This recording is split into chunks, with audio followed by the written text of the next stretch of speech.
Bom dia, sexto ano, tudo bem com vocês? Hoje é quarta-feira, dia 20 de maio, e nós já vamos para a nossa aula número 8. 8 horas da manhã, primeira aula, aula de português. Espero que esteja tudo bem com vocês aí, certo? Todos quietinhos, todos acomodados em casa, sem sair, e se sair tem que colocar máscara, tá? Pessoal, nós vamos dar continuidade ao nosso livro de leitura e produção de texto, nós vamos lá na página 60. Nós estávamos falando sobre o gênero bilhete, né? O gênero textual bilhete. E uma das características do bilhete é a informalidade, ou seja, o bilhete tem uma linguagem informal. A mesma linguagem que você usa para conversar com seu coleguinha, no dia a dia, na sala de aula, né? É uma linguagem que não tem tanta preocupação com a gramática, ela pode usar gírias, né? Não tem tanta preocupação assim com a concordância verbal, concordância nominal, certo? Por quê? Porque ela é uma linguagem do dia a dia, tá? E lá na página 60 nós vamos ler um texto que trata disso também, marcas de oralidade. Então eu quero que vocês peguem um livro, por favor, uma caneta, que nós vamos numerar os parágrafos do texto, tá? Então, lá na primeira linha do texto, sou fundamentalmente, antes você coloque lá o número 1. Esse lá do ator, você coloca o número 2. Aprendi vivendo é o parágrafo 3. Como não estou sempre é o parágrafo 4.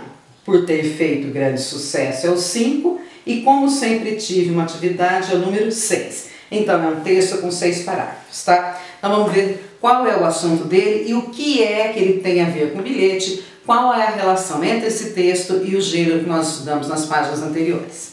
Então, vamos lá. Língua e linguagem, marcas de oralidade. O texto a seguir é uma apresentação pessoal de Rolando Boldrin, ator, músico, compositor e apresentador de televisão. A foto dele ali, olha, Rolando Boldrin, uma foto de 2006, tá? Rolando Boldrin, Palco Brasil. Sou fundamentalmente um ator, e esse tem sido meu trabalho a vida inteira. Radioator, ator de novela, de teatro, de cinema, um ator que canta, declama poesias, conta histórias. Como nasceu o ator Rolando Boldrin? Dentro do circo. Com 7, 8, 9 anos de idade, eu ia aos circos teatro da minha cidade, todo moleque de interior adora o circo. Eu era apaixonado pelo teatro que acontecia nele. Ficava na primeira fila das arquibancadas, decorava peças inteiras. O Mundo Não Me Quis, O Ébrio e O Céu Uniu Dois Corações e tantas outras. Ajuntava um pouco também, me enturmava, ficava amigo dos donos dos circos e cheguei a viajar com eles, meu pai autorizava. Aprendi muita coisa ruim e muita coisa boa. Não esqueci nada, ator nunca esquece. Esse lado ator é muito forte, nunca estudei para ser, mas interpretar para mim sempre foi a coisa mais natural do mundo. Sou daquele tipo que nasceu do nada e dá tudo. Aprendi vivendo, uma experiência natural, as coisas foram acontecendo, sendo encaminhadas para mim, encaminhei em outras e assim foi. Quando entro no palco para fazer meus shows, é o ator que está ali, não o músico. Não pego num violão, sento no banquinho, meu show e canto. Eu converso, conto histórias, declamo um verso triste, o pessoal chora, conto o caso engraçado de um tipo humano, o público se diverte. Como não estou sempre atuando, a impressão que dá é que não faço parte do universo. É possível até que citem alguma peça em que atuei e pulem meu nome. Não tem importância, não ligo para isso. Posso mesmo não ser considerado um ator que representa o teatro brasileiro, embora tenha atuado durante anos e participado de espetáculos importantes do nosso teatro, onde sempre pude escolher meus papéis. Por ter feito grande sucesso com o programa Som Brasil na televisão, me veem mais como um contador de causos. Acho bom, sou isso também. Mas por trás de tudo que faço até hoje está o ator. Se não fosse esse meu lado, não teria expressão. Seria apenas uma coisa didática, intelectualizada. Tenho em casa, numa moldura, um pôster com um texto de Plínio Marcos chamado O Ator, que ele fez para a Caixa Econômica. A Eva Vilma fala um trecho nessa peça. Primeira pessoa que está em cartaz. No texto ele coloca o ator em primeiro plano, acima de tudo. E é isso mesmo, sem ator não existe teatro, cinema, televisão. Como sempre tive uma atividade musical paralela, misturei um pouco e consegui sobreviver muito bem. Hoje faço shows pelo Brasil afora, entro no palco com um monólogo de 1h30, 2 horas, canto, declamo, conto causos e não tenho dúvida de que este é um trabalho de ator.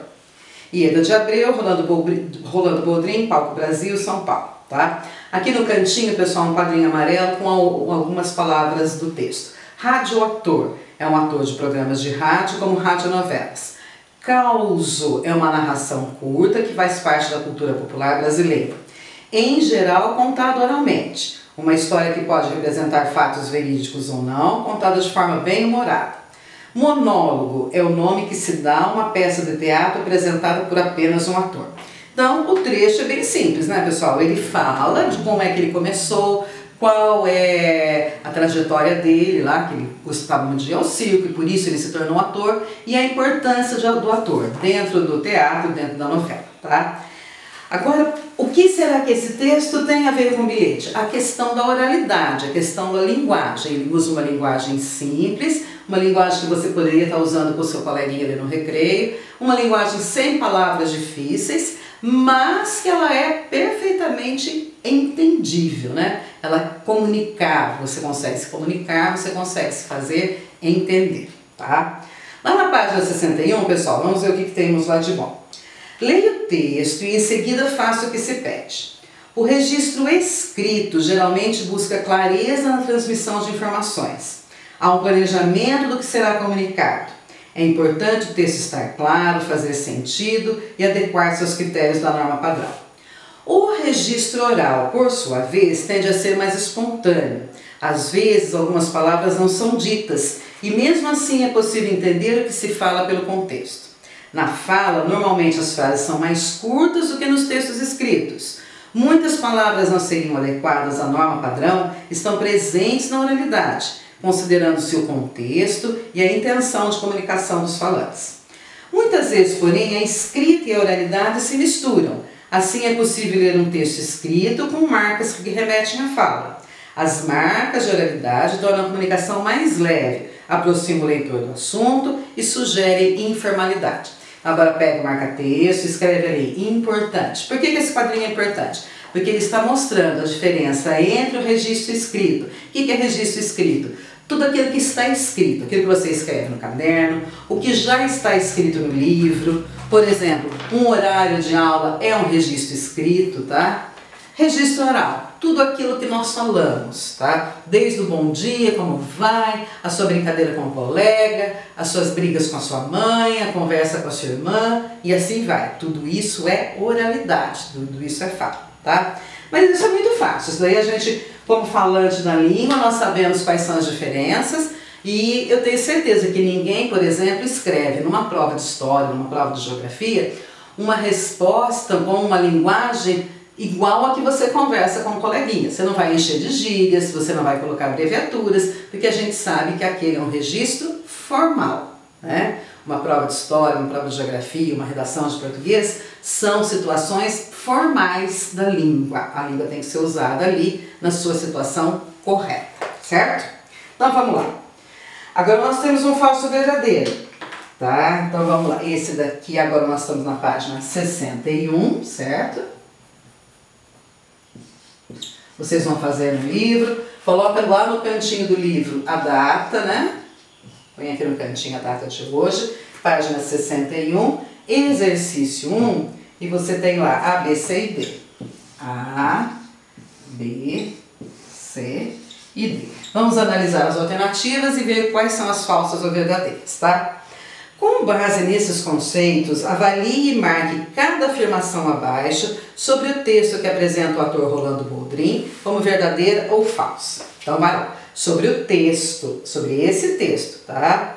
O texto é caracterizado pela formalidade e o respeito à norma padrão, sem marcas de oralidade. Isso deixa a mensagem mais clara. Não, aquele texto em que ele conta a vida dele não é um texto recheado de, como fala aqui? Caracterizado pela formalidade, não. Ele consegue escrever um texto simples em linguagem informal, tá? Na letrinha B, o texto é tipicamente oral, como se percebe pela presença de perguntas e pela ausência de uma sequência lógica. Ele poderia ser a transcrição da fala de uma pessoa que não domina a norma padrão da língua. Sim, ele é verdadeiro isso, tá? Certinho. Poderia ser uma transcrição da fala. C. Uma característica da oralidade é a sucessão de frases breves e simples que mostram espontaneidade, como se percebe no trecho. Com 7, 8, 9 anos de idade, eu ia aos circos teatros da minha cidade. Todo moleque de interior adora o circo. Eu era apaixonado pelo teatro que acontecia nele. Ficava na primeira fila das arquibancadas, decorava peças inteiras. Certinho, tá? Essa também é verdadeira. Sucessão de frases breves e curtas. É como se a gente estivesse conversando, mas na realidade você está escrevendo.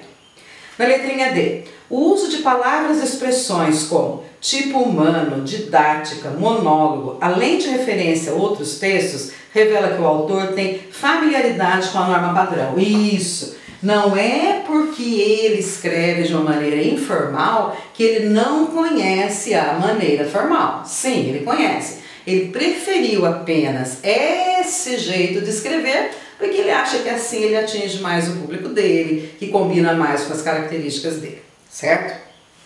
Sem problemas? 2 então. Releia atentamente o texto sobre Rolando Boldrin e, com o auxílio do professor, identifique as marcas de oralidade e reescreva-as a seguir. Então vamos ver. A repetição aqui é uma marca de oralidade. Quando ele fala assim, com 6, 7, 8 anos. Se ele estivesse escrevendo, ele poderia colocar assim, ó, com aproximadamente 8 anos, porque com aproximadamente já estaria para entender, que era com 6, com 7, com 8 ou com 9 anos. Então, a repetição de palavras é uma marca da oralidade. Tá? O que mais que pode ser? A imprecisão vocabular. O que quer dizer isso? Ele não precisa usar um vocabulário rebuscado. Ele pode usar um vocabulário mais simples que ele se faz entender, tá bom? E quando ele fala, por exemplo, pra, quando ele usa essa situação de pra no lugar de para, ele também está escrevendo numa situação de uma maneira informal, numa situação informal da língua, tá? Em sua opinião, por que foram usadas marcas de oralidade nesse texto? Para aproximar, tá? Para aproximar quem? Para aproximar o personagem Rolando Boldrin de quem está lendo, de quem está ouvindo essa conversa. Para uma aproximação.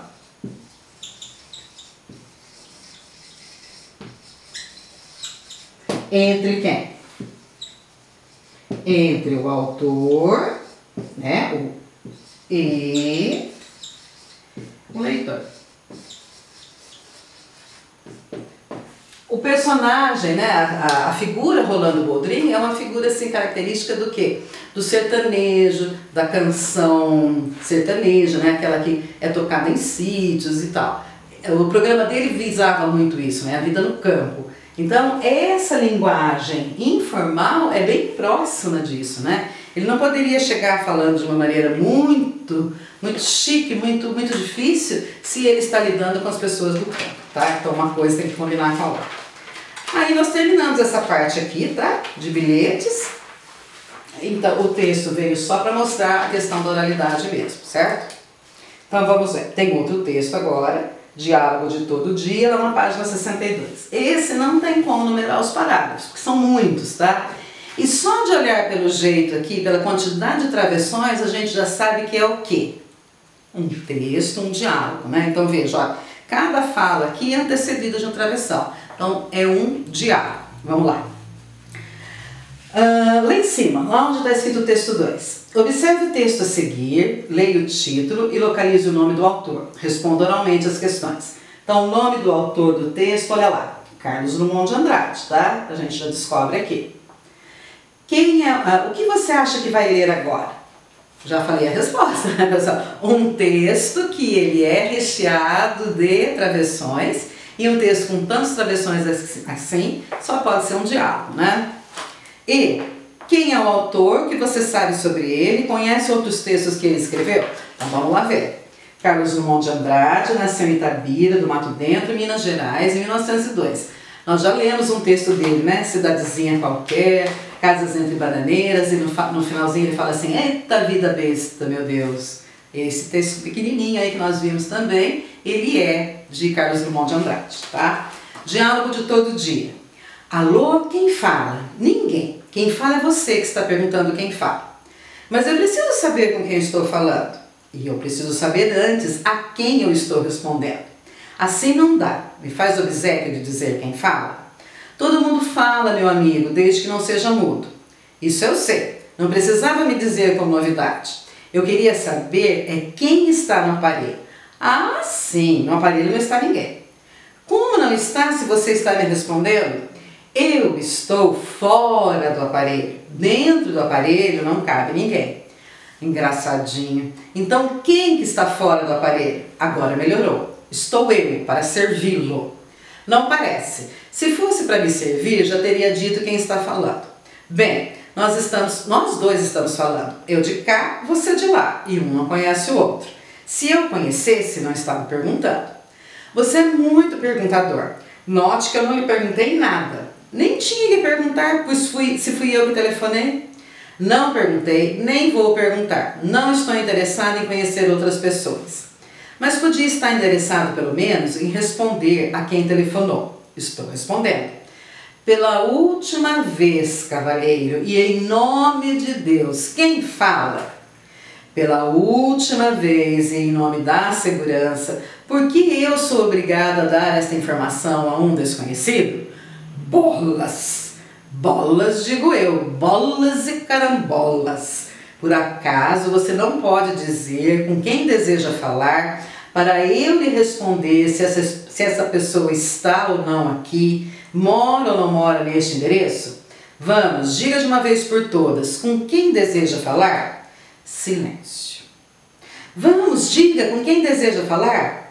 Desculpe, a confusão é tanta que eu nem sei mais. Esqueci. Tchau.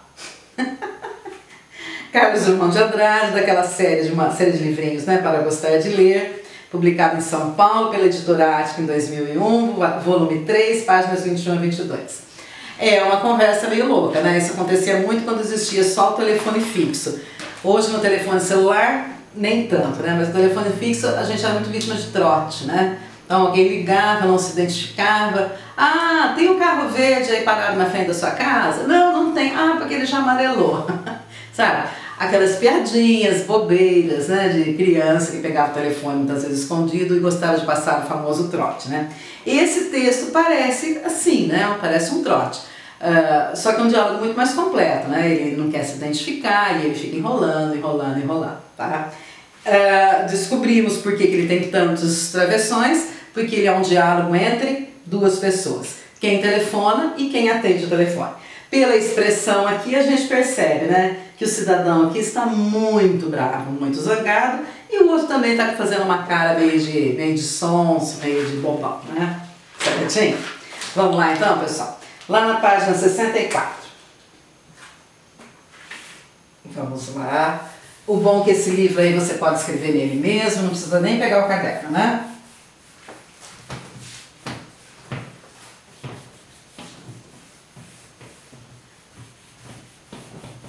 Essa lousa é uma beleza. O dia que ela cair...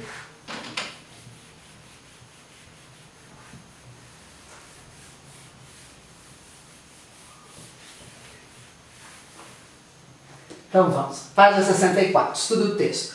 Qual situação gera a história narrada em diálogo do todo dia? Qual situação que é? Então vamos lá, página 64. Ou seja, qual a situação que eles estão vivendo, né? É um diálogo entre duas pessoas, o que mais?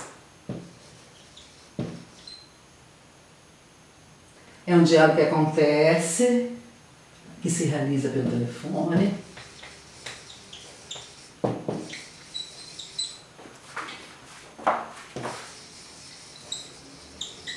Entre duas pessoas.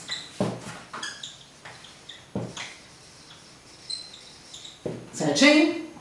2. Reescreva as frases a seguir, substituindo as palavras destacadas por outras, sem alterar o sentido original. Então veja lá que você tem 4 orações, 4 frases, tá? Em cada uma delas tem uma palavra em negrito. A tarefa é substituir a palavra em negrito por uma outra mais fácil, mais simples, uma similar, não precisa nem ser mais fácil, por um sinônimo. Então vamos lá. Me faz o obséquio de dizer quem fala? A palavra obséquio quer dizer favor. É a mesma coisa de dizer assim, me faça o favor de dizer quem fala. Me faça o obséquio de pegar um copo d'água. É a mesma coisa, de me faça o favor de pegar um copo d'água. Eu queria saber quem é que está no aparelho. Que aparelho que é esse? Telefone, né? Então eu queria saber quem é que está no telefone. C. Você é muito perguntador. Note que eu não lhe perguntei nada. Note, observe, perceba que eu não lhe perguntei nada. Não parece. Se fosse para me servir, já teria dito quem está falando. Se fosse para me ajudar, se fosse para me auxiliar, você já saberia, já teria dito quem está falando. Leia novamente. Exercício 3 agora, tá? Pela última vez, cavalheiro, em nome de Deus, quem fala? Pela última vez, em nome da segurança, porque eu sou obrigada a dar essa informação a um desconhecido? Aí você tem lá no exercício 3, 2 letrinhas A.